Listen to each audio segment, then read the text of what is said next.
రాష్ట్ర వ్యాప్తంగా స్వర్ణాంధ్ర స్వచ్ఛాంధ్ర కార్యక్రమం ఉత్సాహంగా జరిగింది. నంద్యాల జిల్లా బనగానపల్లెలో మంత్రి బీసీ జనార్దన్ రెడ్డి ఆధ్వర్యంలో స్వర్ణాంధ్ర స్వచ్ఛాంధ్ర కార్యక్రమం నిర్వహించారు.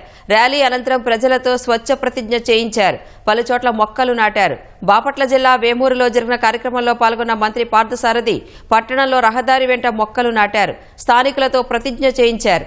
మంగళగిరిలోని పోలీస్ ప్రధాన కార్యాలయంలో డీజీపీ హరీష్ కుమార్ గుప్తా మొక్కలు నాటారు. విజయవాడలోని వీఎంసీ సెక్టార్ 2 కార్యాలయంలో ఎమ్మెల్యే బోండా ఉమా ఆధ్వర్యంలో స్వర్ణాంధ్ర స్వచ్ఛాంధ్ర కార్యక్రమం నిర్వహించారు. ఎన్టీఆర్ జిల్లా జీ కొండూరు మండలం చెవుటూరులో నిర్వహించిన కార్యక్రమంలో CCLA chief secretary Rajyalakshmi, collector Lakshmisha పాల్గొన్నారు.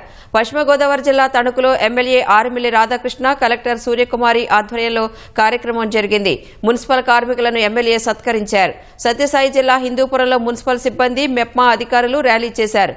కడప జిల్లా మైదుకూరులో పురపాలక చైర్మన్ మాచనూరు చంద్ర, కమిషనర్ శ్రీనివాసులరెడ్డి ఆధ్వర్యంలో ర్యాలీ నిర్వహించారు. పట్టణంలోని అన్నా క్యాంటీన్ వద్ద మొక్కలు నాటారు.